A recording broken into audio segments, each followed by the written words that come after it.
I don't hear anything yet. It's not started yet. Okay. You click Good. and then you wait, Good unless to you know.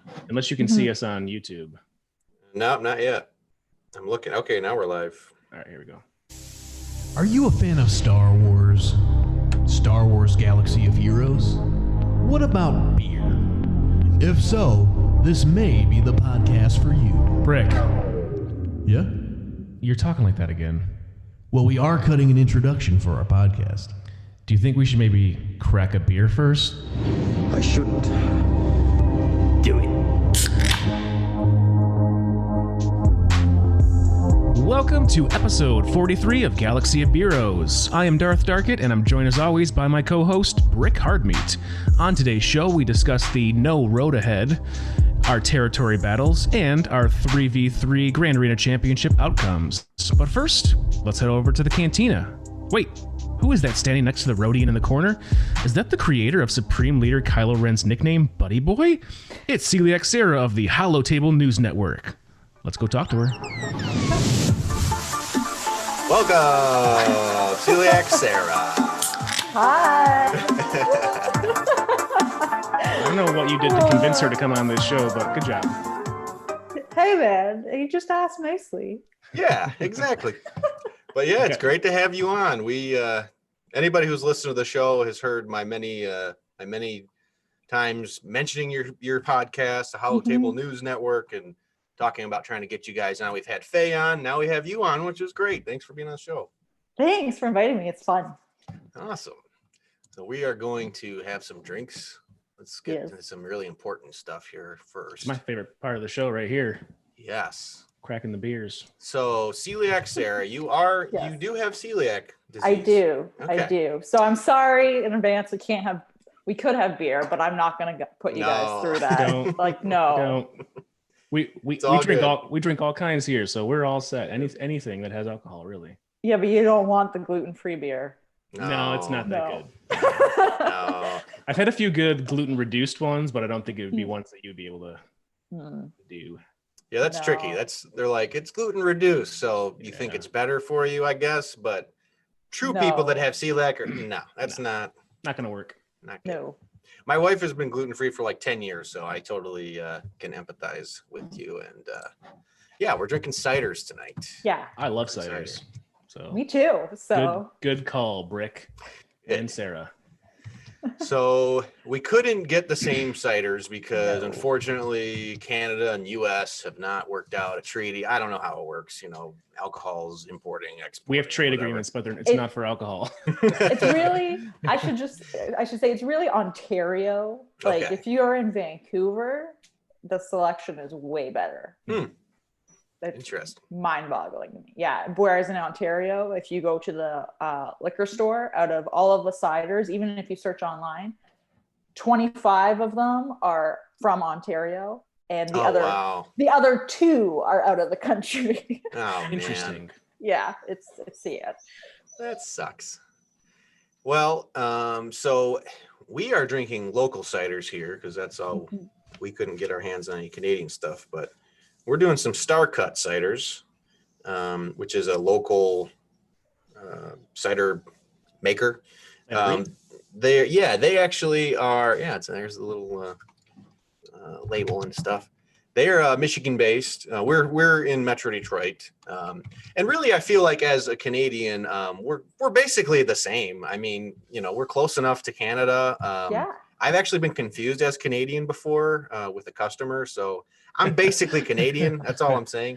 I was just in Detroit in December. Nice. We're basically, we're one and the same. We envy your socialized medicine. Yes, we do. And how you've handled the coronavirus. But hey, I digress. Among other things. Sorry. But really, the deferral, I heard you guys defer the deferral of the mortgages for a year. Yeah. That's amazing. Smart. Super smart. Yeah, it is. It's kind of tricky how they did it, but I mean, if you have to do it, it's a good emergency option. Heck yeah. So.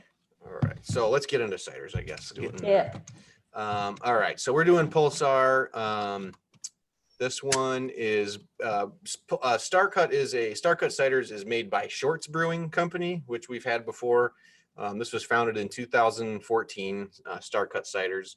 Shorts is a big brewery up in the northwestern tip of Michigan. But they're a big brewer. I don't know. Have you heard of Shorts before? Probably not. They probably don't go to Canada. They don't go to Canada. No. They're pretty big around here, but they make some good ciders.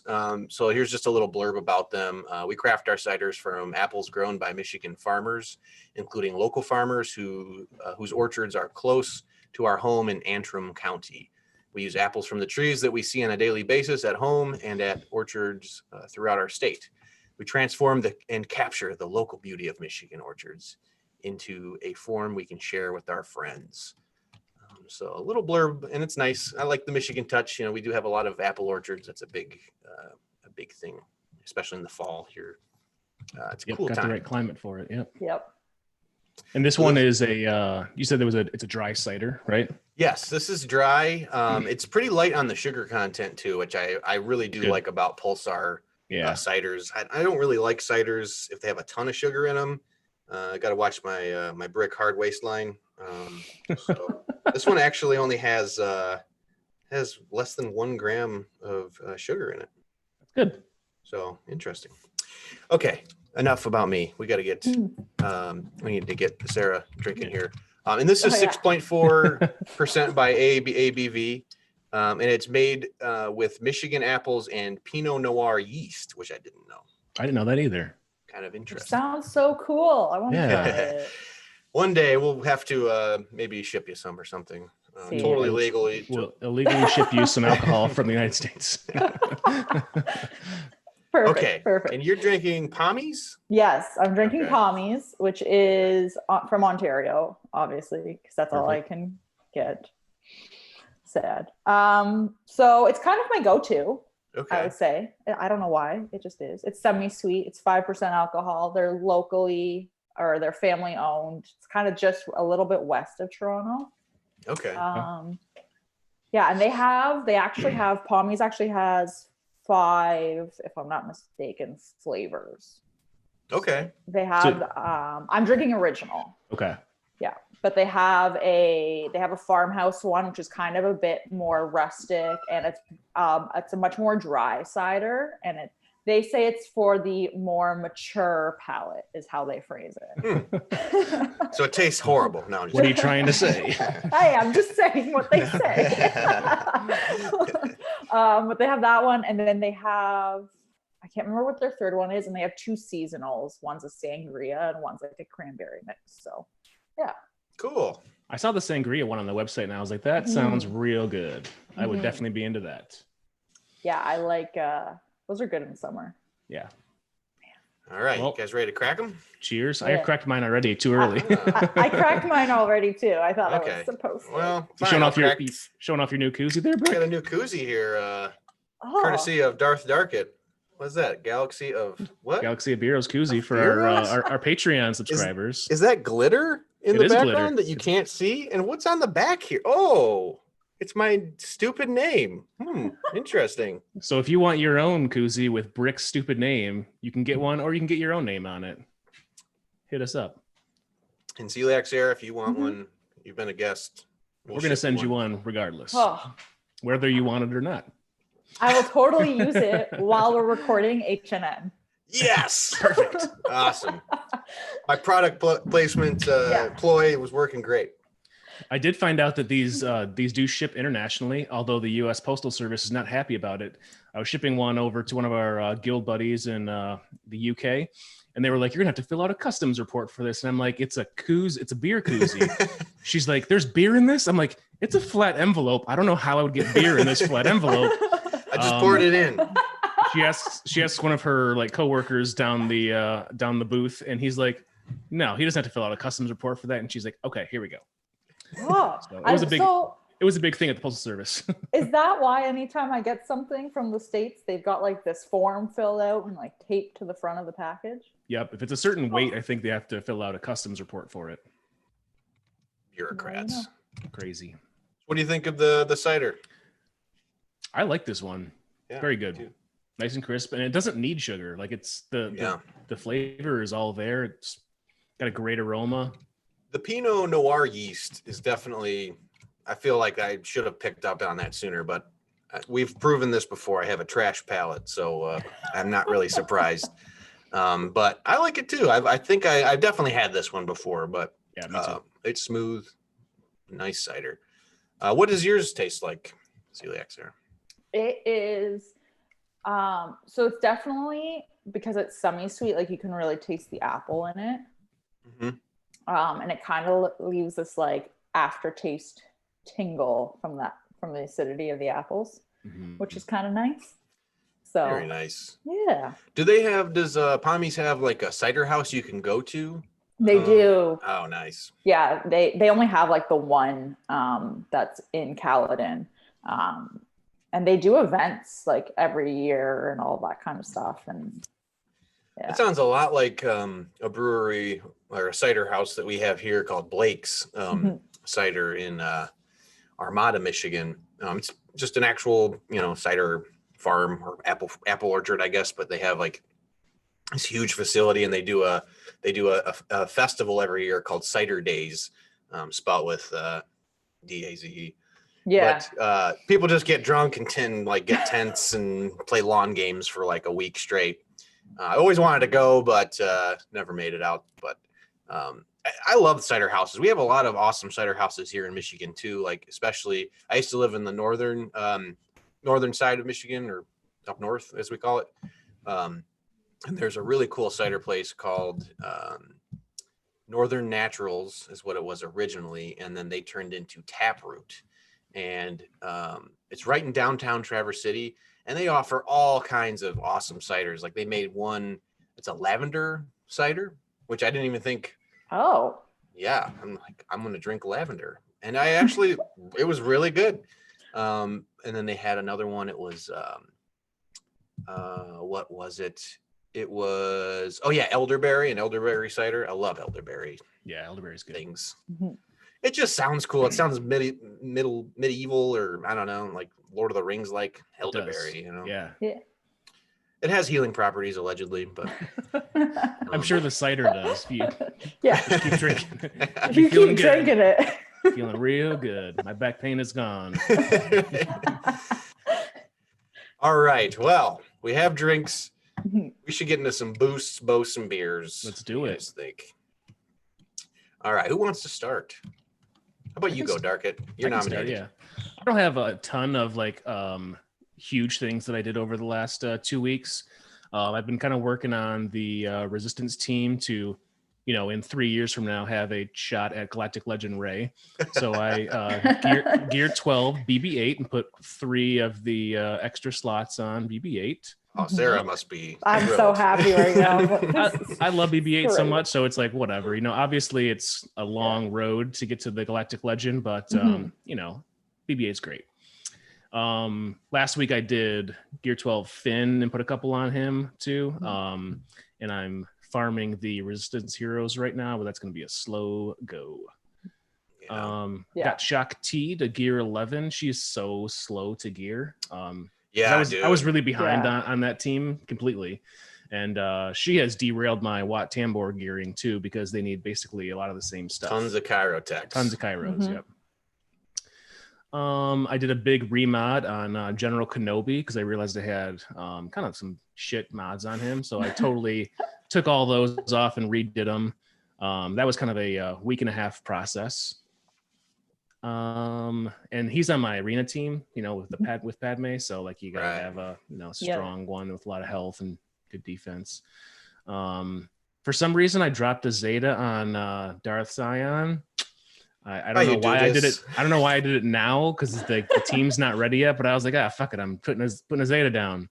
But I am working on the Sith trio because I don't have a good bug counter in Grand Arena, so I had to get that going. I love your Zeta purchasing enthusiasm. You just threw it on Droidica. You were just feeling good. You're like, you know what? Droidica needs a Zeta, or I'm sorry, Magna Guard. Yeah, Magna Guard. Yeah. Oh, really, Magna Guard? I'm done. I'm sorry to embarrass you on air. I think now, because really it's only useful if he's like Relic 4. So should I just Relic 4 him and gotta go all in? Then it's a little bit useful. Probably not. Bad choices. I have we heard going- they're very annoying when they're relicked, but Yeah. haven't encountered them much. Yeah, you just don't want to do it though. It's a waste. I've realized it since then. Are we talking GAC now or are we talking GAC later? I didn't have a whole lot of like specific info on GAC. Up to you. I mean, there's not much news, so we could save it or we could talk about it now, whatever. I'll just throw it down. It wasn't anything substantial, but I did much better than the last round. I went 2-1 this time instead of 1-2, I guess. Nice. I actually got some holds. My bugs are getting holds, and I think it was because of a lot of the mod changes I did on the bugs before the last lock-in. It took 3 to get through them once. The next guy, he'd never got through them. So I think I finally got a good balanced defense. What 3 did you use? Of the bugs? Yeah. I used GBA, Spy, and Sunfuck.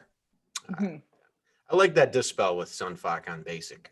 Yeah. I feel like that can trip up some teams, but Yep. I don't know. I hear a lot of like Soldier as the third is pretty common, but Yeah. I've gotten more success out of Sunfuck, but could go either way, I think. On the alt on R2-D2, I 7-starred Geobrood Alpha, and then 10 minutes later I 7-starred Padme, so that was fun. Nice. Playing that event with bugs was fun because last time I did it was with droids when I did it on the main account, so it was cool to try it with that. And I totally forgot like the kill order. I was like, what am I doing again? Who do I kill first? So that was a little bit of a challenge.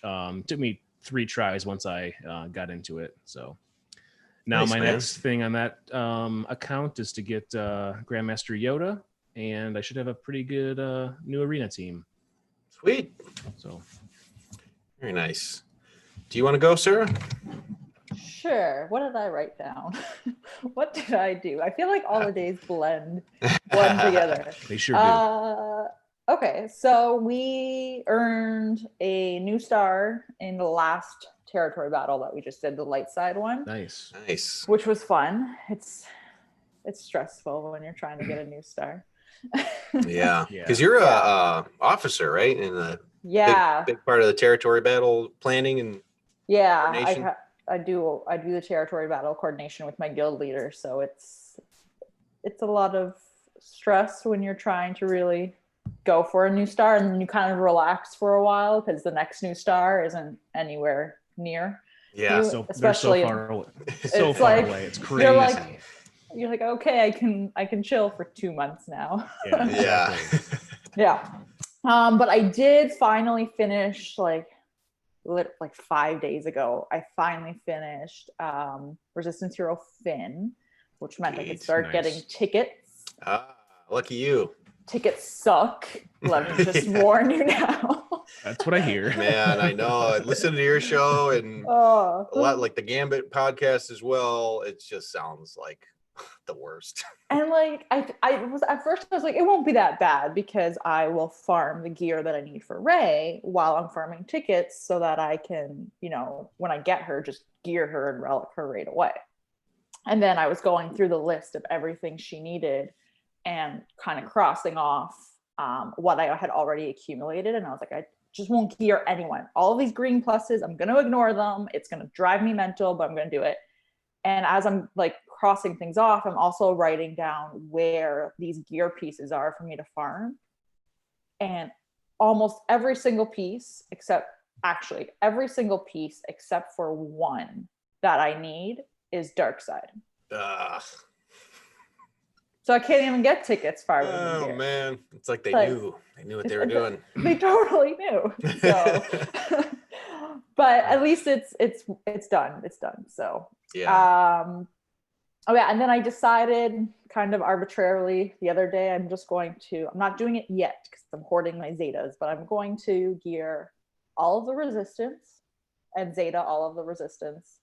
Because why not? I feel like I'm already halfway down this rabbit hole, so Yep. we just might as well. Keep It's your at it. favorite faction, right? It is my favorite faction, so I just might as well go all in at this point. Right. Nice. Yeah, so it should be good. Cool. When do you Yeah. have like an estimation of when you'll be able to start doing the event with the tickets?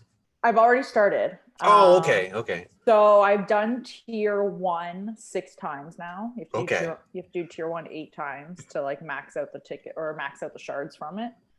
So I'm sitting at 60 out of however many, 330 shards. Okay. And then plus also, so the first tier you only need 15 tickets, and then tier 2 you need 30. And I have no idea how many other tickets I'm going to need down the road because you can't see it until you do the tier beforehand. It sounds awful. It's on, and like I'm like, oh, I have 15 tickets. I'll go do that level now because I get really trigger happy. So I'm not even trying to hoard to 30 to do tier 2 and then see what's next, because I'm also really scared that I'm going to get trigger happy and do it and fail and then burn my tickets. Yeah. So it's like a whole nother game in that situation. Like I feel like we don't even like do any of that kind of stuff. Yeah. And I think if I remember correctly, tier 3 for Galactic Legends is the rock, paper, scissors battle, which I'm really not looking forward to. I guess there is a I was listening to the Gambit podcast and Zareth was talking about his experiences with the rock, paper, scissors. There is like a mathematical way to approach it to where it's just like 100% from what I remember hearing. So that's good, at least that there's an algorithm to figure, that you don't have to waste tickets, thankfully. Yeah. So hopefully we'll see. Yeah. We'll see. But I'm kind of hoping that I will have her. I started it on, I can't remember if it was Thursday or Friday, one of those 2 days. So I'm giving myself 2 weeks, which is probably way too short of a time period to unlock her. Well, we'll be pulling for you. Hopefully you unlock her sooner than later. Thanks. You've done, God, they're just, the more I think about the Galactic Legends, I've just been more and more just thinking about the execution of the event, how they rolled it out, and I just don't know what they're going to do going forward. Like in contrast to Gas, the Gas event, and granted, it's a Galactic Legend compared to, Gas, which is not supposed to be of the same caliber, supposedly. It just seems like the execution of that event is vastly better than the execution of the Galactic Legend event overall. Like everything, the actual event itself, the ticket system you have to earn, the pointless characters that you have to level up in order to even earn the tickets.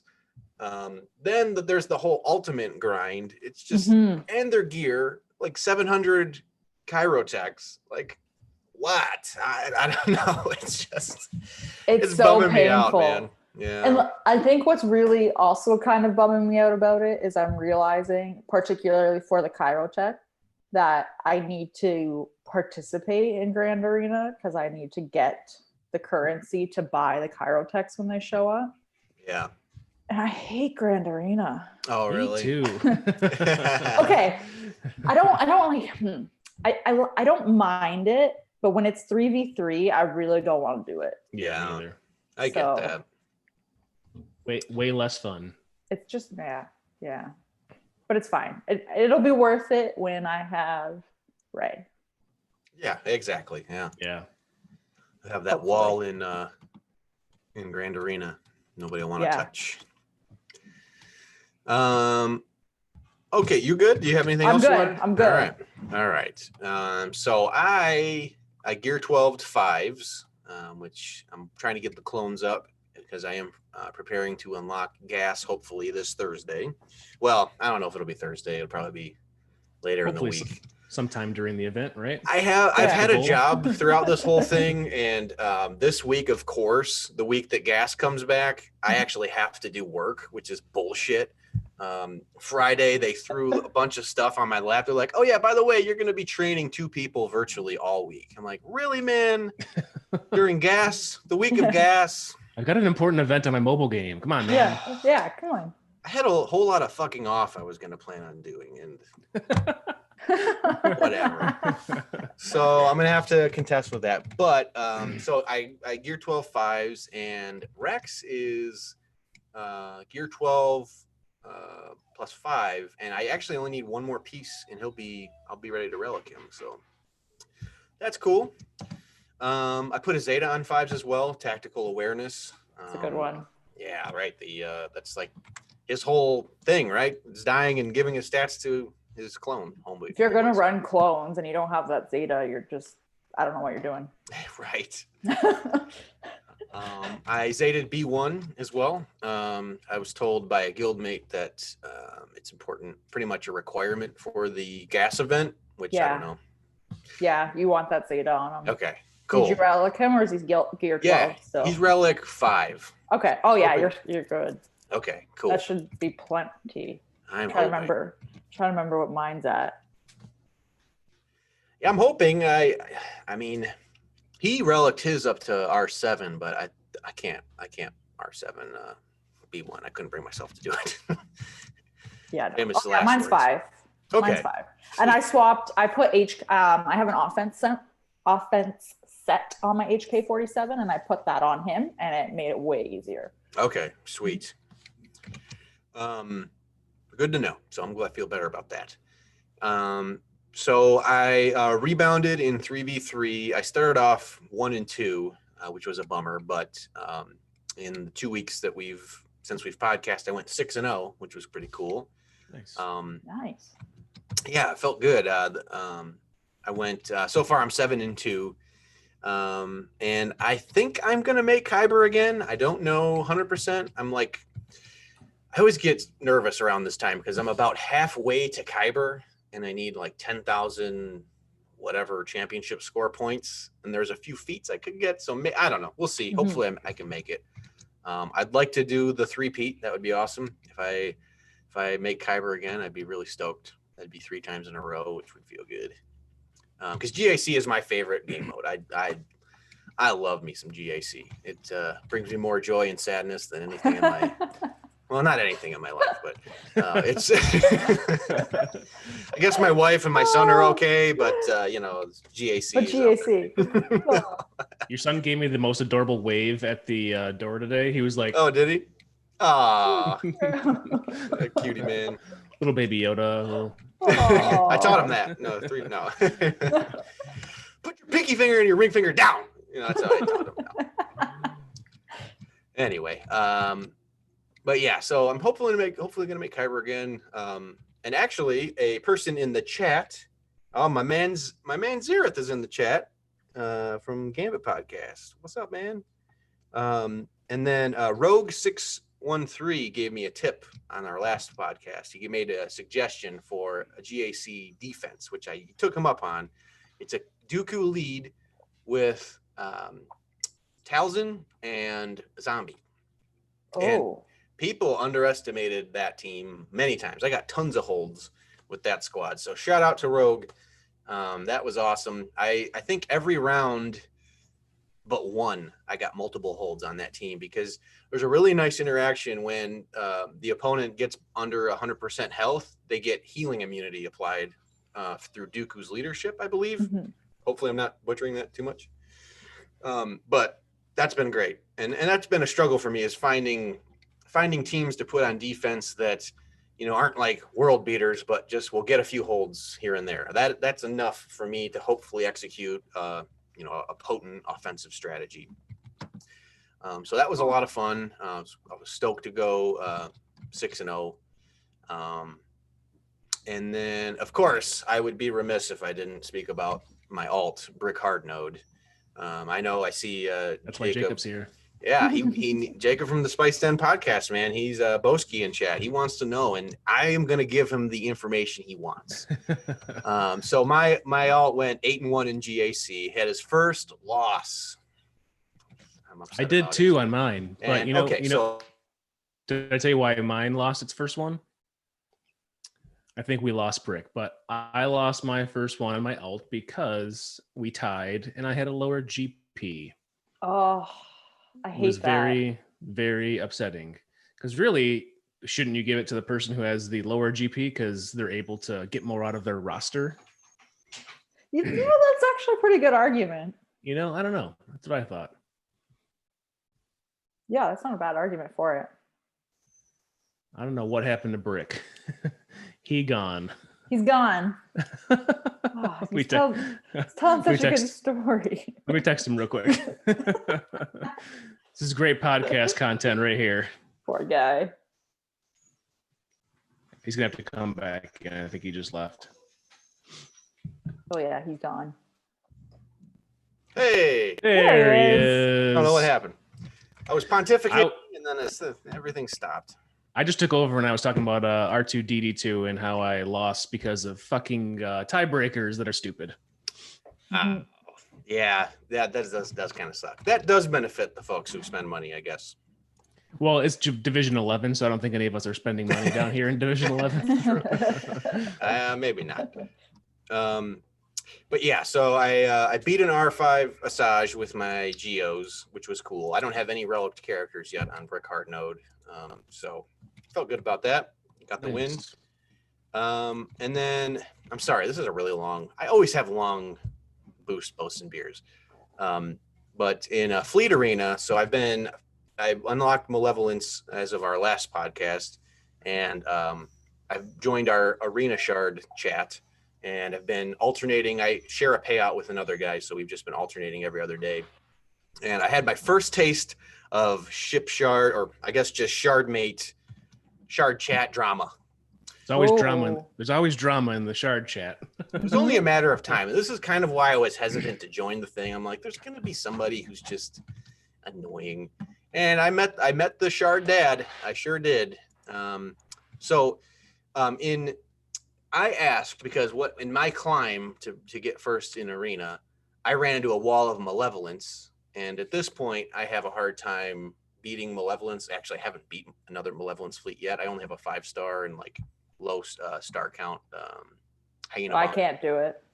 Yeah, it's tough. And I hear it's even dicey, even if you have the a pretty maxed out ship. But so what I did is I just asked. I just said, hey, if anybody who has a Malevolence fleet can throw in a trash fleet just so I can get first today, I'd really appreciate it. That was it. It was just a simple ask. And then I get a message. Well, I just get a comment in the shard chat on Discord. This guy saying, well, I don't think anybody should help you because I've had to spend crystals so that I could refresh because I'm helping people with feats. And I don't think anybody should help you. I think you should just have to earn it yourself, but don't let me stop anybody. I'm like, wait, what? Yeah, exactly. I'm Sounds like you're trying to stop somebody. Yeah. So I'm like, okay, man. I mean, thanks for commenting, I guess. Thanks for giving your 2 cents. It wouldn't cost anyone crystals. I'm not asking anybody to spend any crystals or anything. Just if you can help me out. Yeah. What does that have to do with anything? Nothing. So he's like, yeah, I'm not going to stop anybody, but if anybody wants to help, go ahead, but I'm not going to. I'm like, butthurt. Yeah. And then I'm like, okay, you didn't need to repeat yourself. I understand your stance on this, the case or whatever. But and it didn't even apply to you because you have a negotiator, which I can beat, no problem. And then I get this long thing about how he's apparently the shard chat creator. So okay, here we go. Oh. Yeah. Oh, you created it, so you get to run it. Thank you so much for creating. We're all part of it. Come on, man. Yeah. Right. Thank you so much for creating the collaborative effort of a shard chat and then wanting to shut down that collaborative effort for me. I really appreciate that. So, but it was kind of funny afterwards. I'm like, whatever, man, you made your point. I didn't want to ruffle any more feathers. I got messages from other people and they're like, hey man, I would have helped you, but I was out of attempts or whatever. And that makes sense. Yeah, totally. I always have 2 attempts left after my climb. It takes me 3 to get to the top. And if anybody asks me, 100% I'll lower. I have a Malevolence, so I don't need to lower because it's pretty easy to beat. But if they ask me, 100%, and I probably would burn crystals for them because they've done it for me in the past too, depending on who it is, Yeah. And that's cool. I try to help everybody out. I always throw in a trash fleet. I already have a trash fleet because I just unlocked Malevolence, but so that was annoying, but whatever. I will overcome. This guy's name, by the way, I don't care about calling him out. He's from New Zealand, which I thought everybody from New Zealand is cool. Apparently not. Not this guy. Shadows with a Z. Wow. How cool. How original, man. Shadows. Look out. Oh. He's an ass. Anyway. All right. Rant over. Yeah, rant is over. That was a brick hard rant. I like it. So gas is back June 4th, and I think I'm ready. So for us on the podcast, we actually are going to have Sergi on Wednesday. Nice. We're going to do a podcast release. We're going to do a live stream on Wednesday night, same time, 9:30 Eastern Standard Time. And we're going to release a subsequent podcast, and we're going to pick his brain, and hopefully he can get me prepared for gas and our listeners if anyone else is trying to unlock this time. So really excited about that. I'm glad I finally finished the Hollow Table News Network triumvirate. Does this make me Treya? Yeah. Of course. Who's Nihilus? It does. Sergi is Scion for sure. See, I feel like he might be pretty jacked. Maybe. I don't know. I've never seen him shirtless. Who's more likely to take their shirt off, though? How ashy is Sergi? Is he like? Does he have smooth skin or? Hey, I'm in Canada. Like, yeah, true. How much moisturizer do you use? It could be Nihilus. I think that works. I think that works. Yeah. Slevin's in the chat. What's up, man? Okay, so yeah, he's going to be on the show, which I'm really excited about. Always want to talk to that guy as well. Great theory crafter, and it'd be awesome to speak to him and hopefully help out anyone else who's getting gas. And if you're getting gas in the chat, let us know, or trying to get it. Be sure to tune in for that. That'll just be an extra episode released on Thursday, and of course the live stream on Wednesday. Okay, longest booze, beers, boasts, booze. That was a long triple B. Sure was. Okay. Well, we've been drinking ciders. I think gone. we need to get some. Yours is gone? Mine's gone. Oh. All right. I nurse my alcohol, so don't let me judge you. Oh, I don't. Okay. Yeah. I'll save my dad jokes about getting you a straw. Oh, too late. Already, let it out. All right. Do you want to get another one, Darkit? Before we. Is that okay? Yeah, man. Yeah. I almost finished mine. Which one do you want to do? Just the other one? Do the other one. Yeah. All right. I'll be right back. Okay. So the other one that we have from Star Cut Ciders is called Octo Rock. It's got a cute little turtle on it. I think I have notes on Octo Rock somewhere. Okay. Octo Rock is a light, refreshing hard cider made with Michigan apples. A perfect balance of sweet and bright apple flavors that blend to mimic the experience of biting into a fresh picked apple on a crisp fall day. Lucky for you, though, it's available all year round. This one is a little bit lighter. It is 4.9%. This is also one that, if I'm getting cider, is probably my go-to. It's very easy to drink. It's got good flavor. And again, not too sugary. So. Man. Good stuff. You sound so good. This one's got more sugar than the last one, though. This one's got 14 grams of sugar, so.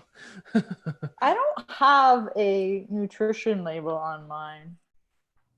And at first I thought that would concern me, but I'm okay with it. Maybe since you guys have socialized medicine, you don't need to worry about your sugar intake as much as we do. That could be what it is. We have to worry. Check our diabetes. Oh. Yeah. Nope. I've got a nice little blurb about the cider, and those are handy. Yeah. Well, I gave the rundown of Octo Rock. I cracked it. Oh, we have 9 people watching us. This is a record. This is a record. I like it. Thank you, Sarah. Oh, no. I don't know what I did, but you're welcome. It froze. See, this one is, I feel like it's not as sweet, even though there's more sugar in it. I guess it's probably to offset the some of the other stuff in here, but it doesn't really taste as sweet as the other one, and it's got more sugar. It's interesting. That is interesting. Yeah, and actually, I would say like the apple flavor is probably, since I just had the Pulsar, it's probably a little bit less, a little more understated than the previous one. But I think they use more apple, and the different kind of yeast too will give it a different profile. So yeah, exactly. Because the other one was the Pinot Noir yeast, and this one isn't that, right? This one is just kind of a standard yeast, I think, and it didn't really say too much about it, but probably just their standard cider yeast. Yeah. Some of them are using champagne yeast in it too, like as a secondary, and it kind of like dries it out and gives it a nice, like real bubbly taste to it, mouthfeel, I guess. This one doesn't, but some do.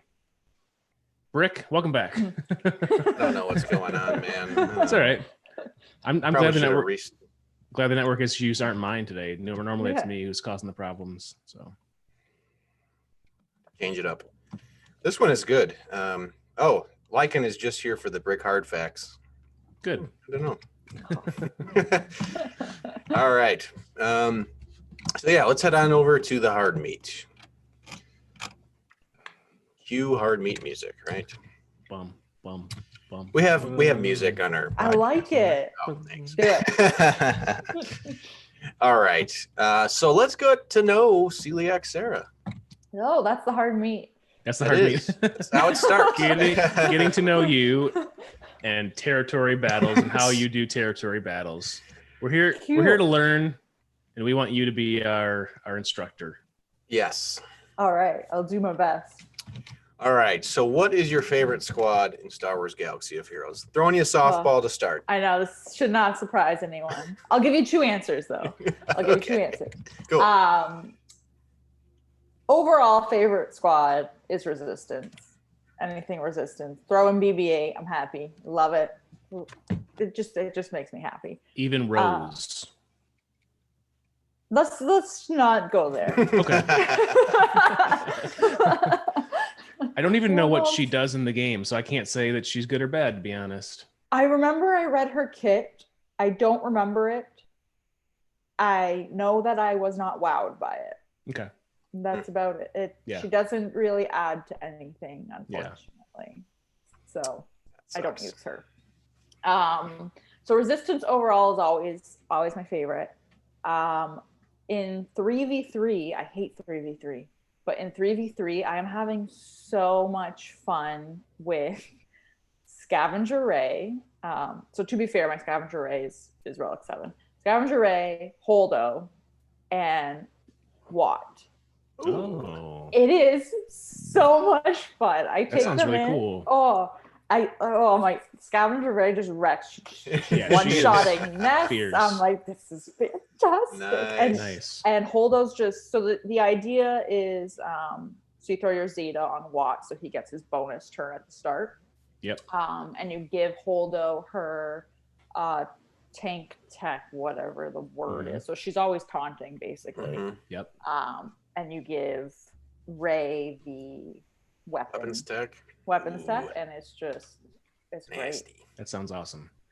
And sometimes Ray is the leader, and sometimes Holdo's the leader. There's no leader. It's just fun.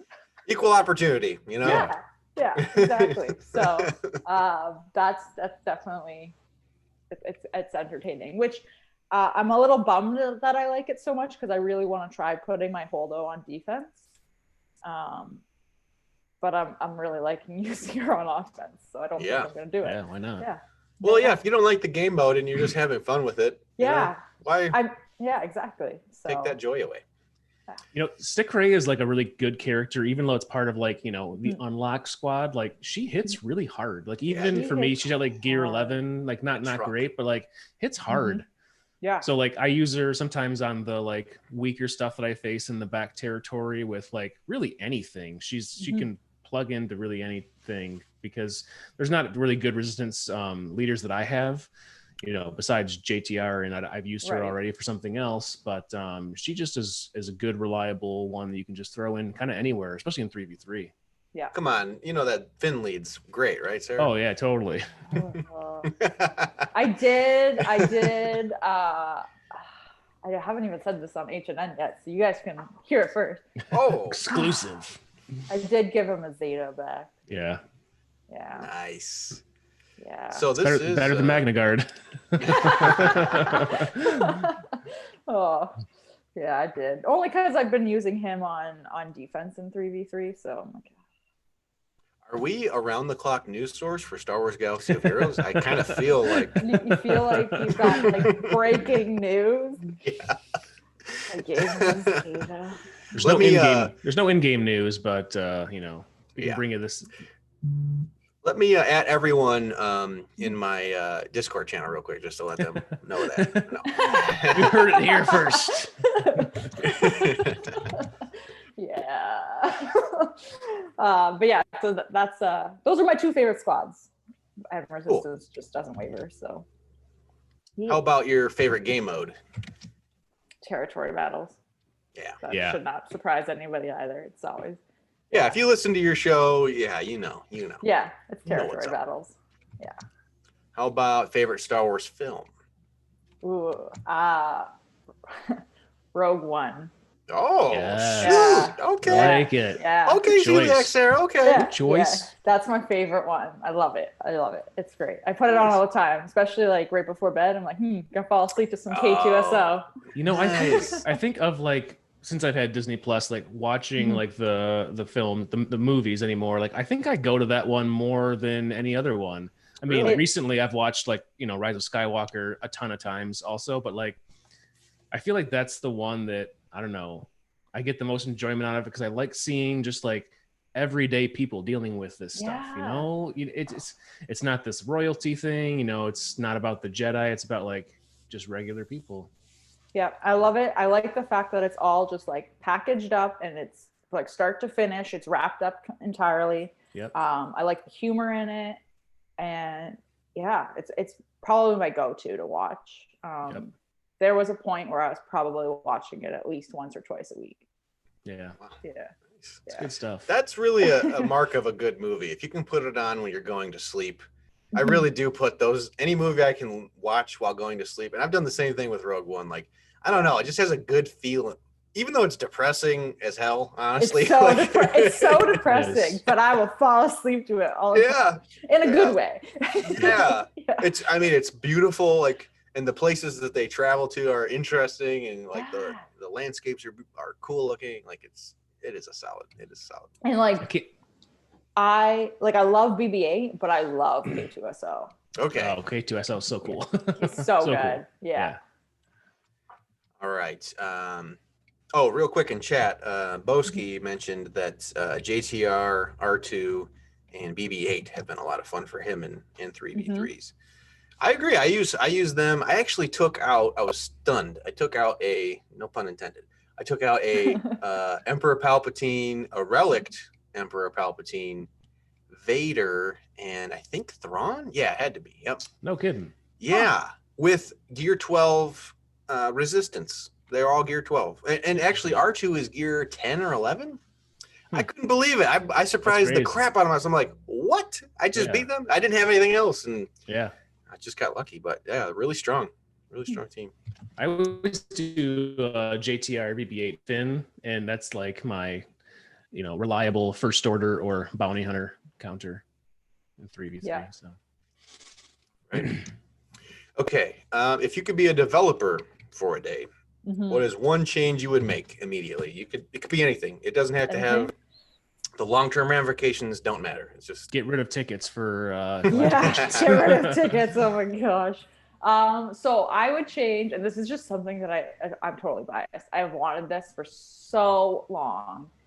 I would love it if you could separate fleet and tunes and territory battle stats with GP deployed and combats complete. Like, I want to know who's done their fleet combats, who's done their character combats, who's deployed. Oh man, just drives me mental. Just data overall for the guild events. Like I do the territory wars, and I want to know like how many times you win, and I want to know if your attempt was a second attempt or a third attempt. I want to know like your fails. I want to know TM loading. Like they don't give us enough data to go off of to build like a guild that like can do what we want them to do.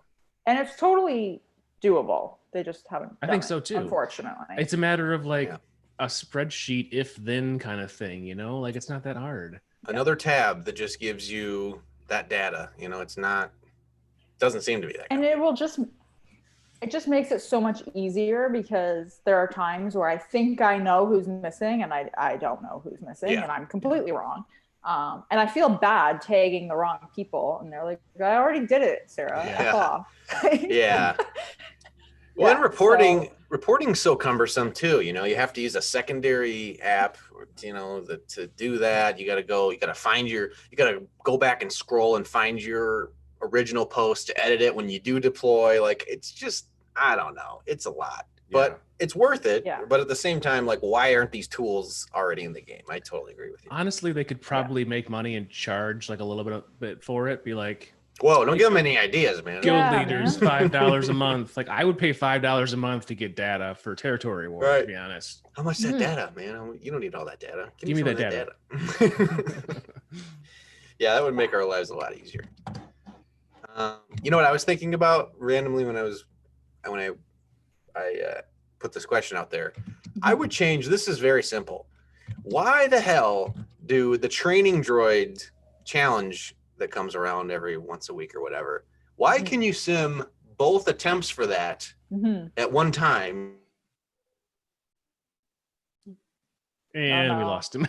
I feel like I know where he's going. I know he said this before, but you can't sim all of the regular daily challenges at one time. Yep. I will say, I also, if I was a dev, I also would sim assault battles. Yeah. Because like any of the ones that you've 3-starred, why do you have to go through? It takes so long. So long. Like, I can't. And even I don't have for time me, for even this. like I can't always do like the hardest whatever the new challenge tier. I can do challenge tier 1. But even that, it's like I put it on auto and I don't pay attention until like stage 7, stage 8. And then I start looking at it. And really, it's still easy. But Rick, what the hell is going on over there? Right. I finished your statement for you, though. Thank you. We figured out what you were trying to say. I finished my sentence and then I was looking at you guys. I'm like, right, guys? And then you guys were just frozen. I'm like, you guys know what I'm talking about, right? We do. We guessed it. Yeah. So, and I would say I would definitely also add simming assault battles because. Oh yeah. What's the point? Even like today, whatever one it is, the one with the military might. Yeah, the one with the rebels. Yeah, military might. I can't do the hardest tier. I can only do the second one. And if I auto it from the start, I will lose. I have to do the first couple of rounds manually and then hit auto. It's irritating. Yeah. But like I restart it and I stage can't 1, auto it. stage 4, and then the last one, basically. For me, that's all I have to pay attention to. Yeah. Oh. All right. So what responsibilities do you have as an officer in your guild? And if you want to share, like what GP level you guys are at, kind of where you're at in the game, I mean, up to you. Yeah. We are at, what GP level are we at? I was going to answer that and then I was like, I feel like that is wrong. Yeah, that was way wrong. I was going to say we were at 172. We're not 172. We're at 273 million GP. That's a big difference. I was like, we're not that far off. Oh, okay. So we'll see you in territory war. Yeah, we're slightly wrong. So we're at 273 million GP. So I, as an officer, I coordinate territory battles. I am specifically responsible for sending out our platoon orders because I designate who platoons what. Yeah. So I do that. Myself and my guild leader will designate what areas we're going to concentrate on, when the combat's open, when the combat's closed, all that fun stuff. Who's deploying where.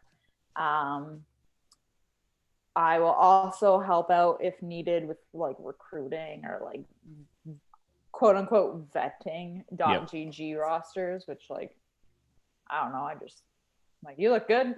Cool. Yeah.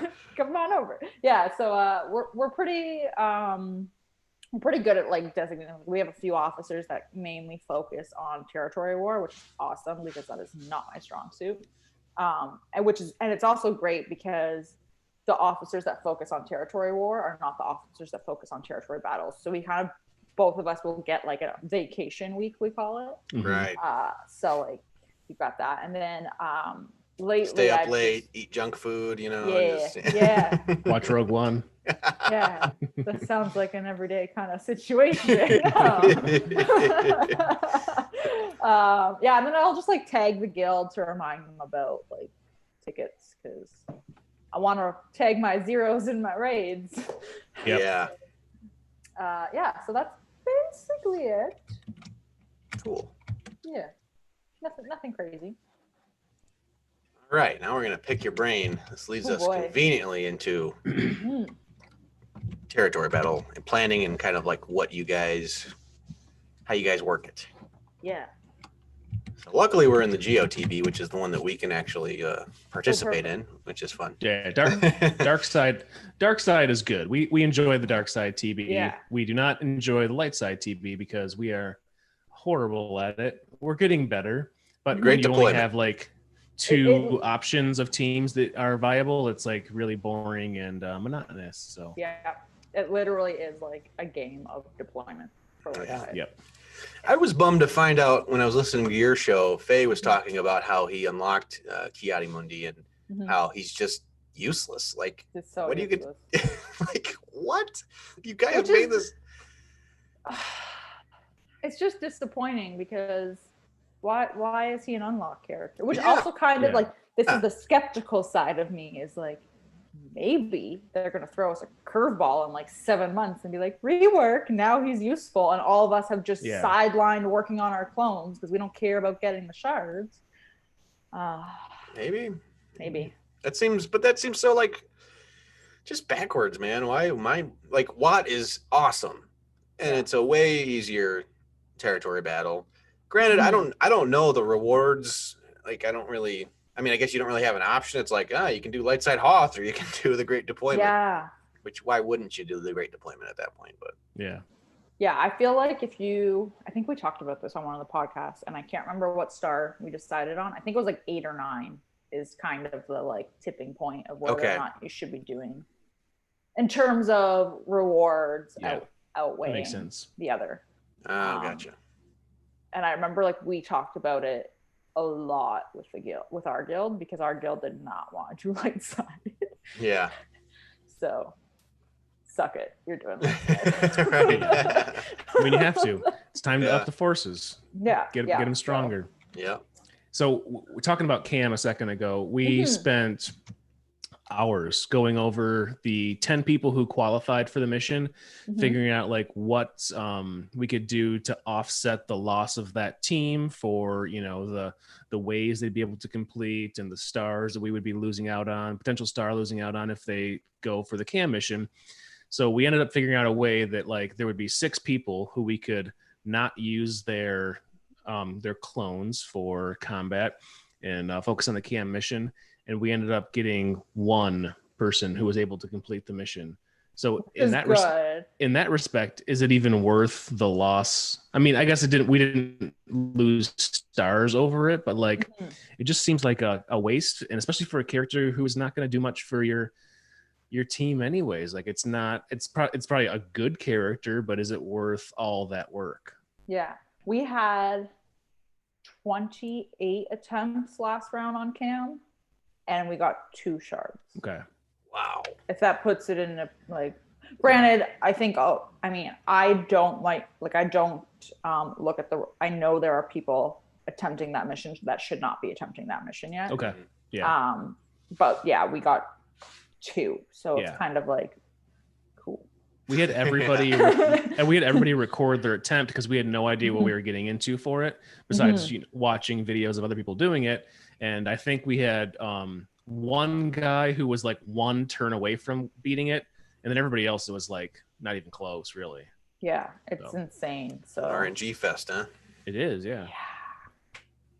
Yeah. Mm-mm.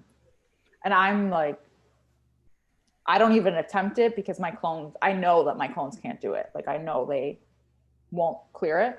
And that's partially because it's entirely because I stopped gearing them to chase Ray. So yeah.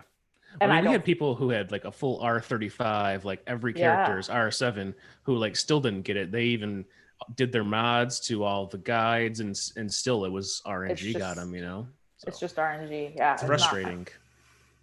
Gross. But I guess that is the team that you need the whole way through anyway. So like, it's not like you're building it just for that one mission. You just kind of like lose them Realistically in that phase. So yeah, exactly. In that phase, they're going to go to that mission, but in every other phase, they're going to hopefully walk through. Not really walk through, but. What do you guys do for like reporting in territory battles? Because what we do right now is like every phase, you know, in this one channel on our Discord, you just report on the waves you complete. We run a spreadsheet. We from there can see like what deployment resources we have. So what are you guys using for that? So I run a spreadsheet. I don't have anyone other than the other officers have access to it, but I'm the only one who really tweaks that page. And the only thing that I will put into it is stats of how we've performed and notes of what I am telling the guild to do in each phase. The only time we really have people reporting is when we're chasing a star. So for instance, what we were doing it was in Dark Side. So in phase 4 of ships for Dark Side, we were trying to weigh the pros and cons of filling the ship platoons so that they would help our ground combat to be a little bit easier. But if we filled the ship platoons, we are going to fail more ship missions. And we wanted to get that star. So what we were doing was we just put like a really simple announcement in Discord. And we had people who constantly, like with Houndstooth, lose the ship mission in phase 4, even when they use Houndstooth. They are now mandated to platoon Houndstooth. Like you have to do it. And the first time we did it, we just had a win-loss reaction for the announcement. And we knew that we needed like 32 wins or something like that to get the star. So as long as that reaction was going up higher, I was happy. The only other thing that I do reporting wise is I have a set group of guild members who have made themselves be available at all times during territory battle phases, particularly in the last 6 hours of a phase. And I've given them their own separate tag. I call them the reserves. And what that allows me to do is I can close off sections before the combats are complete to deployments and allow the guild to deploy elsewhere, and the reserves do not deploy. So that lets me wait until the last hour if I need to make sure everyone gets their combats in. I get as close as possible to a specific star, and then only the reserves are breaking deployments, and they have to check in, tell me how much tune deployment they have, and I'm telling them if I want them to go in bottom or mid. So because we do a lot, particularly in light side, we do a lot of like teetering right up to the line before the star, right? So and reserves make that so much easier. So I like that.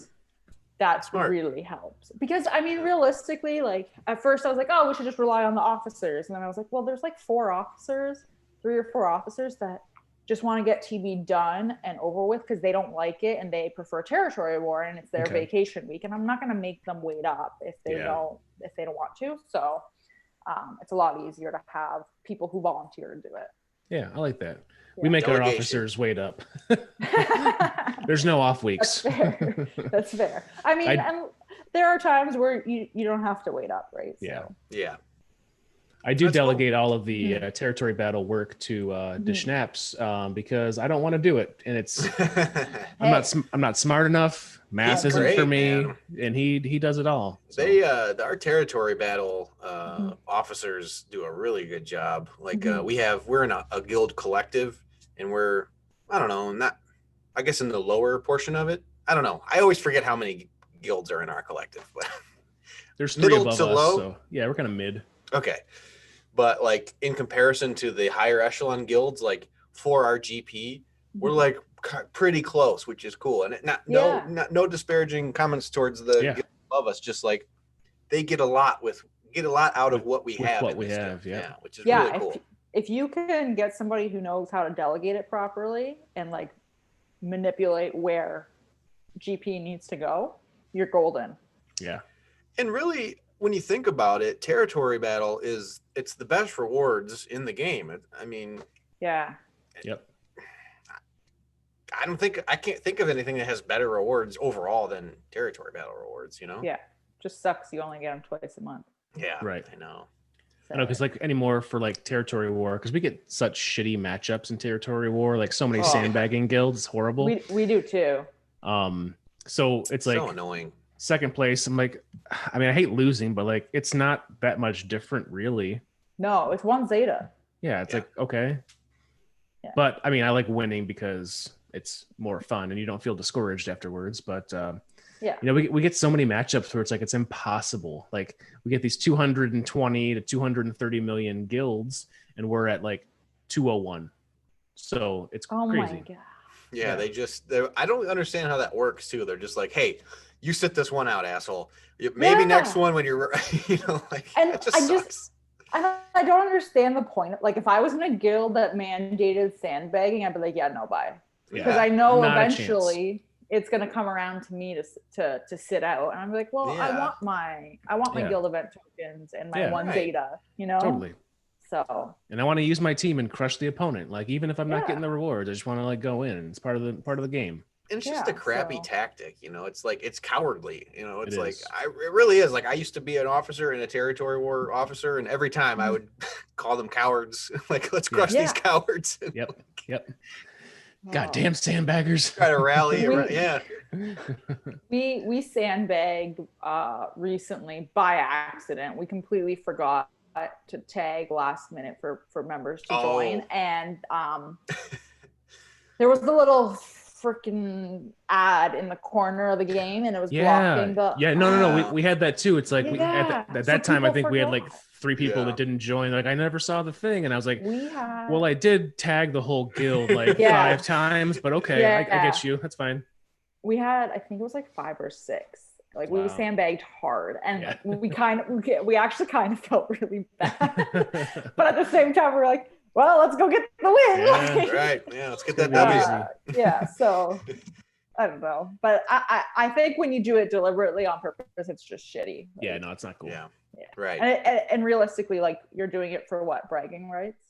Yeah, I mean, it's like, okay, so you artificially lowered your GP to get, you Mhm. know, a smaller, I don't know, like a less developed overall roster Yeah. guild, essentially. You know, it's like, okay, cool, man. You're like going to middle school and beating up 8-year-olds, and you're a grown Right. man. Well, I don't know. It's Yeah. like- And like that's just it. Like, are you gonna go out to the bar and be like, hey, so like in this mobile game I play online, like you want to see it?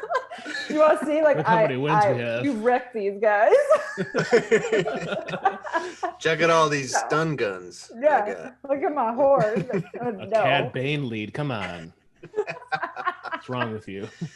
I just don't get it. And that's kind of what made me think about the R7 Padme on my alt. Like, really, man, they essentially have an I win button. You know, it's like, Yeah. who's going to beat an R7 Padme at 1.2 million GP? I don't know many people. Nobody. Yeah. Whatever. Mhm. You have So more? back to territory battle, got a couple Yes. more Yes. questions. How do you guys determine, or how do you determine member expectations and accountability? Like what are the things that you expect out of your people before there's some kind of like, I don't know, intervention from the leadership? Yeah. So we have a like territory battle is non-negotiable. You need to participate in it. Right. Notwithstanding, like if you have something going on, like I'm not going to be on your ass to deploy Right. if you're busy. Like as long as you give me a heads up, cool. I know. And it lets me tailor my expectations, right? So like if I know you're busy and you have a 4 mil GP account, then I know to discount that, right? So what we do is we use a bot, Echo Station. I don't know if Mhm. you guys Yep. use Yep. it or not. So we use that for platoons, and I don't make people necessarily stick to deploying just those characters, but they have to deploy what it tells them to. Yeah. And then if you want to go extra, like I'll deploy, a lot of the time it doesn't even tell me to deploy my first order characters. And I'm like, well, my Kylo Ren is gear 8. I'm not going to use him. Yeah, so right. like I'll put him in. And I hate him. And I hate him. So goodbye. Yeah, so we do platoons, and then we just want to make sure everyone has to at least attempt the combats, assuming combats are open, and we haven't like max a phase, and deploy. That's pretty much it. As soon as you don't deploy, we're like, hey, like, where were you last phase? Or, like, are you alive? Kind of thing. Right. We have had like a couple of members kind of like go AWOL, and then they'll reach out and be like, oh, sorry, which is again cool. And I just kind of remind them like to do it ahead of time if they can. Yeah. But yeah, we like to think of ourselves as a serious but casual guild, like, or casual but serious. Like we like to have fun, we like to win, but at the end of the day, we know it's a game. Right. So That's good. Yeah. Ours is an occupation. Mm-hmm. You have to devote all of your attention to it, or you're gone. And honestly, like I used to track everything. Like I used to track how many people did the special mission, who did the special mission, how much gear or how much guild event currency did we get from the special mission in phase 1, and like I would just track like everything, and it's so exhausting to do that I was like, you know what? Yeah, that's a lot. I just want to look at the number and see 50 out of 50, and that's cool. Yep. And it sucks the fun out of the game when you're doing that much analysis, like I like doing the post territory war analysis mostly so that I can like give props to people who were awesome. Like you, whatever member who has a 2.75 million GP roster had the most banners per million GP of anybody in the entire guild. Yeah, you're smaller, but you use what you have, and I'm going to call you out on it. We always do these like flare awards at the end of the event, put like a little emoji on their nickname, because I want to make people know that like you did awesome. Like, yes, our like 5.5 million member is going to get us the most banners, but like I want to also recognize those who have like the average roster, because you're doing what you can and you're pushing what you have and making good use of your tools and your resources. So that's really smart too, because I think a lot of people get wrapped up in like what their GP is, and they forget that like you can stretch it, you can hit higher than your GP, right? If you are playing smart, you can go higher than that. And exactly, I mean, it also all depends on like what kind of guild you're in, right? If you're in a guild that's not doing anything, then you're not going to advance as far. So yeah, it can boil down to how your roster is designed and how your profile is. Like me, I do really good in dark side territory battle just because for whatever reason I started relicking dark side characters way earlier than I did any light side characters. So like I can crush dark side territory battle, and I've got like most banners before, but I'm only in the 3.5 million range, and we have much higher characters. But light side territory battle, not so much. It's rough. I've never beaten a wave yet. So pros and cons, man. I'll give you everything I got in territory and dark side, but all right, we're gonna start demoting you to the lower tier when light side comes around. I'm just kidding. But you're right, because like there's a guild member that we have, Voxing King, and he joined our guild. So he joined the guild that I was in before I went to ODB. And when he joined, he was, I want to say, just over 2 million GP. He was considerably lower than some of our players. And we took him in because he's a really focused roster. Yeah. And like he hits hard, and he knows like where to focus. And now his GP's higher than mine. Wow. Like, yeah. Cool. Right.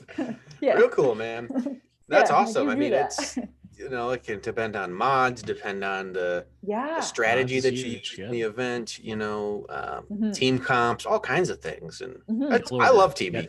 TV's fun. It can be kind of cumbersome sometimes, like, shit, I gotta get my battles in. Luckily the longer phases for the newer territory battles is nice. It can be nice. I actually like the longer phases, and Me too. I'm hoping they don't get rid of them. Yeah. That would be nice. I don't think they will. They'll have to keep like the stages aligned with like the 6 phases in Hoth. So like you kind of have to. So you have to keep it. Unless you're gonna be okay with one ending earlier than the other, but then it'll probably break the game. Yeah, 36 hours makes sense. There's a lot to the Geo. So what is your favorite and least favorite part of Darkside Geo? Ooh. Darkside Geo. I really like the Dooku and Asajj mission. Yeah, in Darkside Geo and Phase 2. That one's really fun. Yep. I really, really enjoy that one. My least favorite, I feel like saying ships is a cop-out because I hate ships. So like that's fine. My least favorite, based purely off design, is the Phase 1 mission with Geonosians or Separatists or Geonosians up top, and they force you to have Poggle. It's so stupid. Poggle lead. I just don't get it. I don't either. I don't get it. Like, why? Because when it came out, like Brood Alpha was in the game. Like, why did you force Poggle to be like the lead there? I still like. For me, my Separatists, like I need to have my droid team separate, and it's the whole way I can 4 out of 4 with that team, but I'm not going to pull droids out of that team to make that a 4 out of 4, and then I'll get a 3 out of 4 in the other. Like I'd rather just stick with the team that I kind of know and how it works. So like for me, I can only 3 out of 4 the Poggle mission, but everything else I can. Too. Yeah, so. It is what it is. I wanted to do the special mission this time, but we were kind of cramped on time. We're like, just use your droids in the normal one. But I think soon we'll be at the point where we'll be able to do like 10 people doing special missions. Because we're not too stretched to max that first phase out. Past that though, we have to kind of like coordinate and like hold back in one area. But yep. Do you have like teams set in mind for who you want or like what you want players to do for that special mission? Not really. It's basically like if you think you can handle it, you 10 people watch this video and make sure you do it and don't screw it up. So right. But I don't manage the territory battle. You leave it to the other schleps. Yep. Yep. Like I said, I'm not smart enough to be able to do all the math there. So they're so good with this. They have these spreadsheets, and I don't know, man. They figure it. They're good with the numbers. Yeah. My brick hard math is not very good, so I just do what I'm told. Yeah. What about light side Geo? Favorite and least favorite? Oh, okay. So light side Geo actually least favorite is ships, because you just can't do anything in it at all. I personally like it. It's even fun, man. I love fleet stuff, and that one tears it. It's just tears it up for me. It's not cool. Yeah. And you're like a ship specialist. Yeah. I love ships. I can't stand it because I don't have the negotiator. So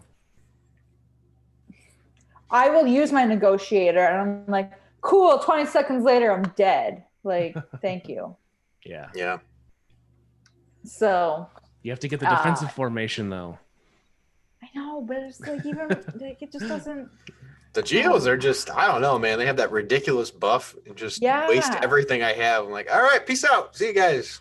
And no, I'm like, for me personally, I'm like, no matter what I do, I'm like, it's like I barely dent their protection. Yeah. And then I'm dead. Yeah. I can take out one ship with my mill fleet, and then it's over. I got to be honest, man. This is horrible. Yeah, is it? It is so bad. Clear Coast. Fresh hard seltzer. Mango guava. Seltzer.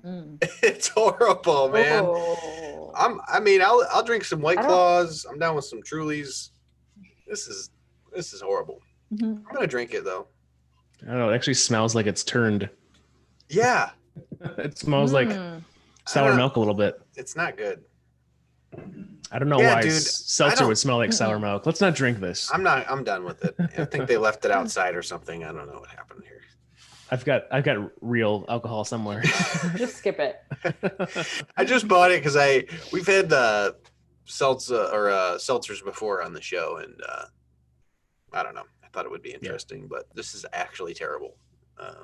The Bud Light Mango was good. I was into that. I'm probably still gonna drink it because I don't have any other alcohol here.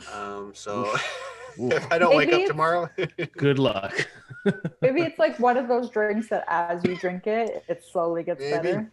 I think it's rancid, but I don't know. We'll see. I'll keep trying. We'll see tomorrow. Either way, you'll know tomorrow. It's for the pod. Oh. Yeah. See what I do for you guys?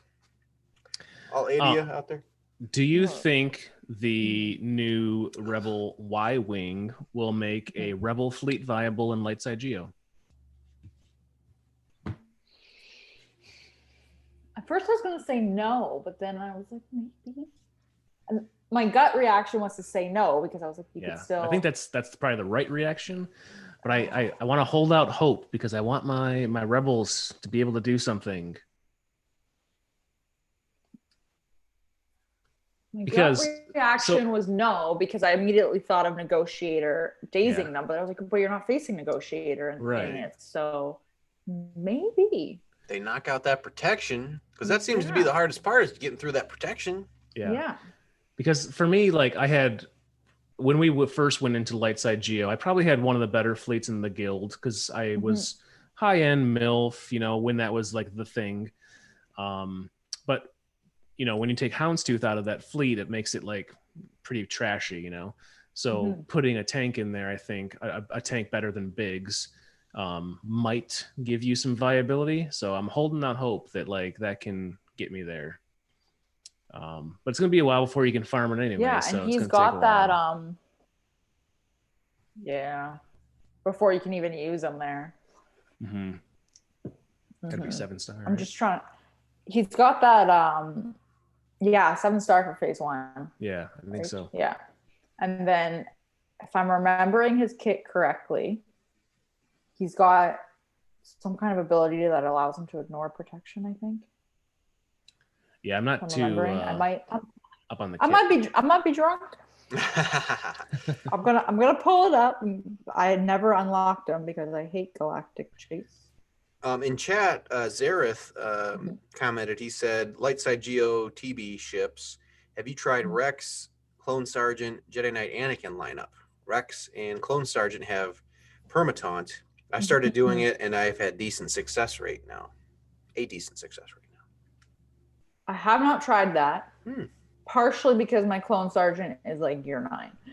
So I believe you. Yeah. But probably whenever Zareth speaks, I listen. Yeah, because he is he's on. Do you guys ever listen to the Gambit? You guys ever check them out? No, but I feel like now I'm gonna have to. Oh man, they know their shit. They are like high-end PvP experts. Like they can help me. They haven't missed Kyber in I don't know in a long time.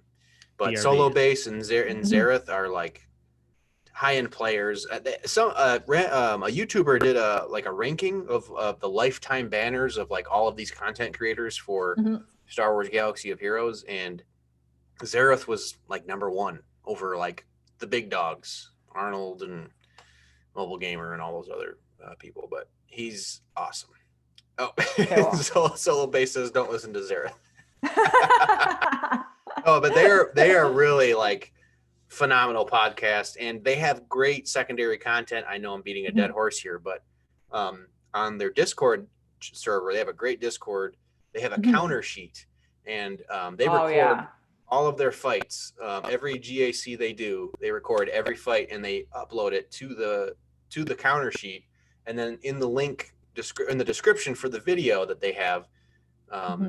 They have a timestamped link of when you can see that fight. So if you're looking for a particular counter, you can find out exactly when or how to use that counter. And they do really good explanations of, That's why. Smart. It's really smart. They are super underrated. So definitely check them out. I'm going to check them out because I make the most basic mistakes particularly in Grand Arena, because in Territory War, I like panic and I'm like, I gotta do good. Yeah. So you have like the weight of your guild on you. Mm-hmm. And then in Grand Arena, because I hate it, I'm like, well, fuck it. I'm gonna try Newt lead against Red Sith Trooper and see what happens. Cause Right. why not? Right. But I just triple checked. I did just triple check. So Rebel Y-Wing does have, it's called shield disruption. So on the target enemy, you get shield disruption for 2 turns. Y-Wing gains taunt, but shield disruption, it disables protection on that enemy, and they're immune to bonus protection and protection up for 2 turns. So I think that could potentially help chew through like the geos and all that fun. I always like when a ship comes out that like can do that and make something else viable, but also not need a pilot, you know? Like I don't want to also have a pilot to work on too, you know? Yeah. I like that theme. I like that's why I like went the pilotless ship. That's why I went with Malevolence. I was like, well, if I want to get back up in the top, because I was first place for a while and then I got pushed down once Negotiator came out. I'm like, all right, which one of these two is going to be better for me? It's like, boy, I have 2 pilotless ships that I can go for. That's going to be awesome. Yeah. And I have no clones, so that's not going to be awesome either. So, yeah, my clone Sarge. Oh, I lied. He's gear 11. Whoa. I think that's the highest you need though for like the max out gear, right? For the ship. Usually gear 11 is like what you need. I thought 12 you can only put I should go look at 6 mods, right? Yeah, 12. Oh, that's 12 true. Yeah, you can't do the you can't do the mods. That's right. Yep. Yeah. Yep. Good call. I can't do mods. I like it. Solo and Zareth are sparring in the live stream chat. Perfect. Yeah, speaking of, did you have more questions, Darkit? I mean, I could go all day, but I don't want to keep Sarah here. So. Yeah, whenever you want to hop off, Sarah, we've been gracious with your time, so we. No, you're good. Okay, cool. There was some no news we should probably not talk about, but talk about. Yeah. So the road ahead was delayed. Construction delays. Happens to the best of us. Yeah. So CG Top Hat released a post just explaining, yeah, we know you're eager for new game modes and features, but in order to do so, it's important that we spend time improving the foundation of the game.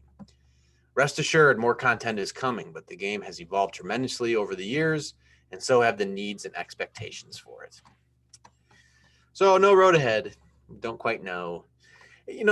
I try to not give CG unnecessary crap, but I've been thinking about it lately, and it kind of reminds me of like in my professional life and work, like we have expectations that we set with customers. So if a customer calls me and I don't answer for some reason, my voicemail indicates like, okay, if you call after these hours, I will call you back by, this time.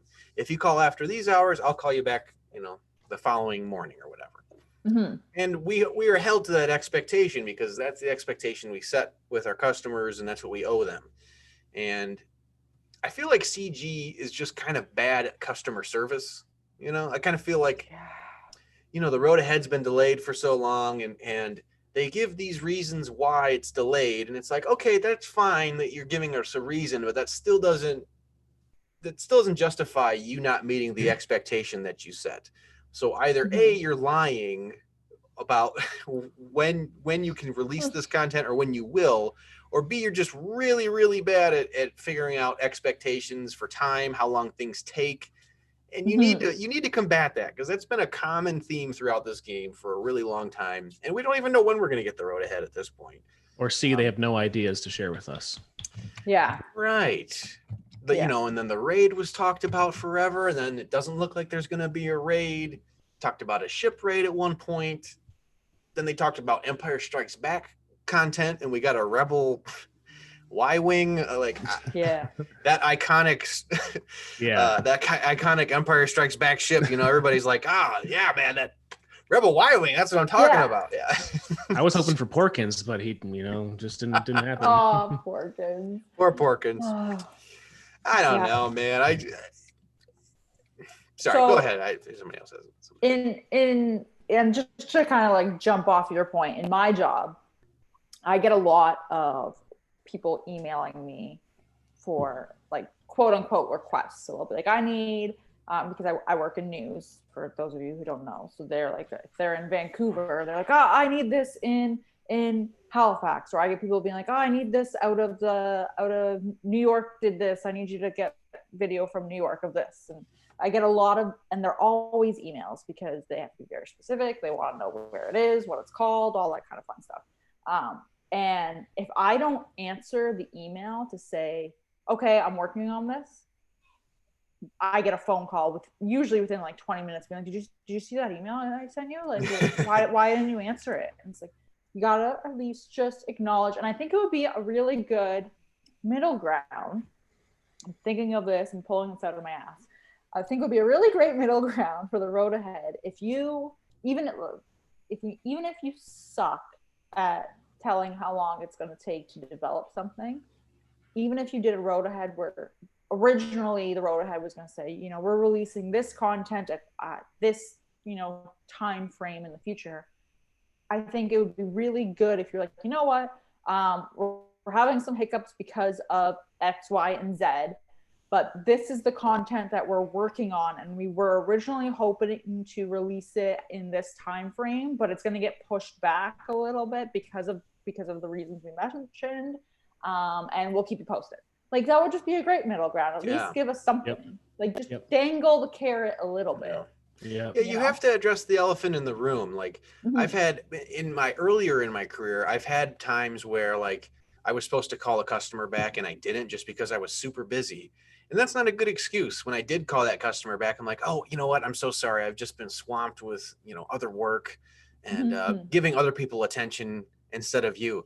That does not go over well. No, they don't care. You set an expectation for me and you didn't follow up on it. So now I'm questioning your integrity and your moral character. And I really think it is a similar case in this scenario, you know? Yeah. See, if you guys were high school teachers like me, you'd be used to disappointment all the time. And it would just feel like an everyday occurrence. So I'm sorry. I guess I've never followed a game like this closely, like as far as looking at these updates and these breadcrumbs that they drop. And you guys talked about on your podcast recently, like, remember when they used to have like little hints, like they have these little quotes or these little excerpts where you're like, oh, maybe we're getting HK-47. I don't know. There was a reference about what do you call it, meat puppets or something, like there was some quote they had. Meat bags. Meat bags. Okay, we're like, okay, maybe we're getting HK-47, and then we did get HK-47. So like, there was a lot of cool little breadcrumbs they laid, and I don't know. They were clever at one point. They've lost it for sure. They kind of lost their way a little bit. Those little like riddles and clues and everything gets chatter going about the game. Kind of like quote unquote builds the hype around the game again, right? And the excitement. So you have something to look forward to.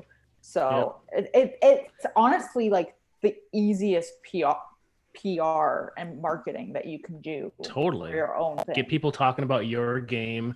Yeah. Theorizing about the game. It's on Reddit, you know, then people want to play it. You get more people hooked in. So, I mean, at the end of the day, we love the game. We play it every day, but it's just, I don't know. At a certain point, I try to be positive about it and try to give them the benefit of the doubt on some things, but it's kind of getting old, man. It's just like, not giving up on the game or anything, but just like, I don't know. Just tell us. Don't tell us what we want to hear. Just, you know, tell us what's really happening. You know what I mean? Like, just a lot of fluff coming out of them lately, but transparency goes a long way. Like, it really does. Sure does. It really does. You know, maybe I know I've heard a rumor they lost a bunch of staff, like they lost like some higher ups. Like, tell us that. I don't know. I mean, but they don't want to, because I think they think people will leave the game potentially, or a myriad of reasons why they're not giving us that information. Even if that's what's going on, I don't know. But yeah. Anyway, there's no news. The Rebel Y-Wing did come out since our last show, which I don't know how much you guys want to touch on it. At 4-star, it's kind of hard to know what. Yeah, kind of old news now, but I'm definitely going to pursue it when it becomes farmable, so that I can have a solid standalone Rebel fleet and not have to rely on Houndstooth. So Yeah, and supposedly it's a nice, a nice houndstooth counter, and I like the idea of the removing or disabling protection regeneration or that Mhm. shield disruption move seems pretty cool and kind of close to home now that I have a Malevolence fleet. That's what the ion cannon does, is remove protection, which is huge. That's a really nice feature. So Get your guy up to 6-star, and you won't need the ion cannon anymore. I barely use it. I know, It's gonna man. be I awesome. can't wait. It's going to be a long time, though. I was doing the math because I was an idiot, and I spent my Get To currency on stupid what? Kyrotechs. And Don't do that. I can't judge. Yeah, I've reformed. Okay, I went to therapy. I went away for 30 days, and I realized that you need to hoard your Get To currency and get one. You didn't. At least you didn't Zeta Magna Guard. Right. I think I'm gonna make a koozie that has just an outline of Magna Guard Zetaed. It'll be a special exclusive one. Yeah. Oh man, that's awesome. Oh man. We're in the koozie maker game. I like it. I like it. That's basically all I had. Did you have events? You want to go over any events? I have one last question for Sarah, and it's one that I've been wondering for a while now. No, it's over. The podcast is over. You're not allowed to talk. Oh, really? All right, fine. Get back. How is Roxanne doing? How is the dog doing? How is she doing? Yes. She is okay. She's on day 5 post-surgery. Okay. So she just started putting her foot down today and kind of lightly walking on it. So Now, how did the injury happen? So this is actually her second time. So she last summer tore her left ligament, which when it happened, she literally was just hopping up onto a couch and it tore mid jump. Oh yeah. Which the vet said, because it was a full tear, he was most likely it was already starting to tear from her playing or running around or age, because she's 11. So it completely tore, and we did surgery to fix it because I did not want her to not be able to use her legs. For sure. The downside is because when you do surgery on that, they now overcompensate on their other good leg. So 80% of dogs that tear one ligament will end up tearing the other one within a year, which is exactly what happened. And it was the exact same. Straight out of a movie. She was, doing her exercises in the basement. We're trying to get her to run and stop. And I was like, in literally the next day, she had an appointment at the vet for her exam, and she needed to get a couple of checkup shots and whatever. And I said, I can't wait for the vet to see her and to see how good her leg is doing since her surgery. And 2 minutes later, she tore her other one. Oh man.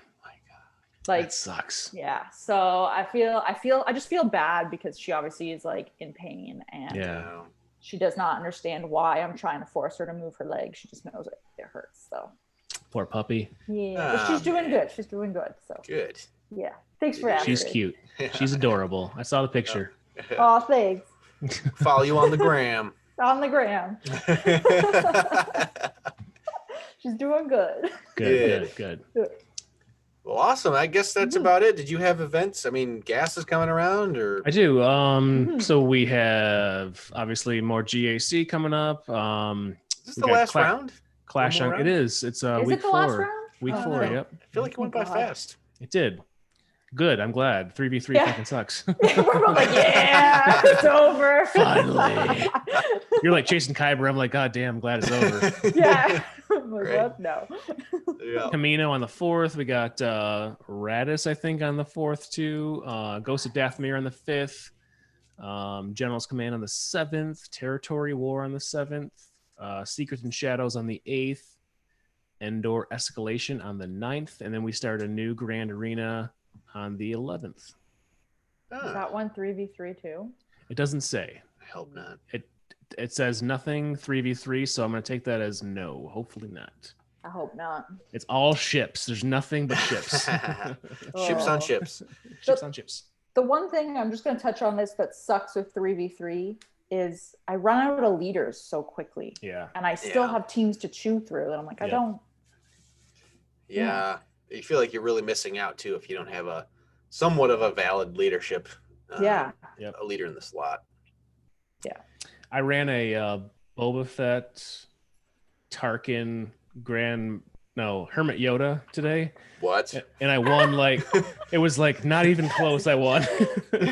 Oh Wow. man. Have you found the new meta, bro? I think so. Boba Fett, Tarkin, and Hermit Yoda. I started off not excited about 3v3 at all when it first started, and I did terrible in the first one. I went 1 and 2, and I'm like, and I've always struggled with it in prior, I guess, there haven't been that many, but I feel like I started to kind of get a little more comfortable with it. The Gambit guys kind of recommended the strategy of just a general Grand Arena Championship strategy of putting some pretty tricky things on defense, but nothing like meta, world eating, just some stuff that can snare some people up maybe, and then saving most of your heavy artillery for offense. Yeah. Yep. And that way you're pretty much guaranteeing yourself a high banner count and a full clear on offense. And it's really up to your opponent to try and beat you in efficiency, essentially. And a lot of people in 3v3 or 5v5 tend to put some pretty debilitating defenses down, I think. That really sacrificing some pretty tough squads. Yeah. Yep. You have an automatic advantage in that scenario. You have all of your tools at your disposal. Hopefully you can, get the clear and put them to use. But I've been doing that and having success with it. And I guess that's always more fun when you're winning. But we'll see this round. I don't know. I'll probably go 0-3 and just be really upset and cry. Just cry yourself to sleep. Yes. Also, just real quick in chat, Boski said, "I can't believe they didn't give us the best Empire Strikes Back character." I know. And then Zareth said, "I prefer AT driver or AT driver." That would be nice. Now That'd get be another great. trooper in the fold. Oh. Yeah. Why not? That's what we need in this game is more troopers. More troopers. No, we need another Han. Yes, we do need another Han. We need another Han. Han. Pissed off Han, about to leave. Carbonite. Oh, Carbonite. I like Carbonite Han. Just there's no beating him. What about He doesn't have any attacks, only uniques. Yeah. memory Han, just in Kylo's memories? Oh. Ooh. He just Sad. boosts Kylo. Yeah, that is sad. Man, way to bring it end on a bummer. Thanks, Dark. Bring it down. You're welcome. Well, Celiac, Zara, thank you so much for coming on the show. We Much really problem. appreciated. If you ever want to come back, you're more than welcome. There may be a koozie involved in this. I don't know if you can turn that down or not. But I don't know if I can. I shouldn't. But yeah, thanks again. And it really, HNN is, I think, one of the reasons why we kind of started the podcast. I think you guys are one of the pod fathers or pod mothers of the of the Star Wars Galaxy of Heroes podcast community. But and I love your show. I listen every week or every other week. And Thanks. Yeah, it's awesome stuff. Great so stuff. appreciate what you guys are doing. Thank you. It was fun. It was good to be here. Good. Thanks for coming on. And if you liked our show, hit us up on the social media. We have Twitter, Instagram, Facebook, sometimes YouTube, and Patreon. Yes. Yep. All Plenty things. of fish. Farmers meat. Oh, We are farmers here on the Galaxy of Heroes, right? it's true. But don't forget, do not drink and hyperdrive. Stay safe out there. All right. Good cast, y'all. Ending.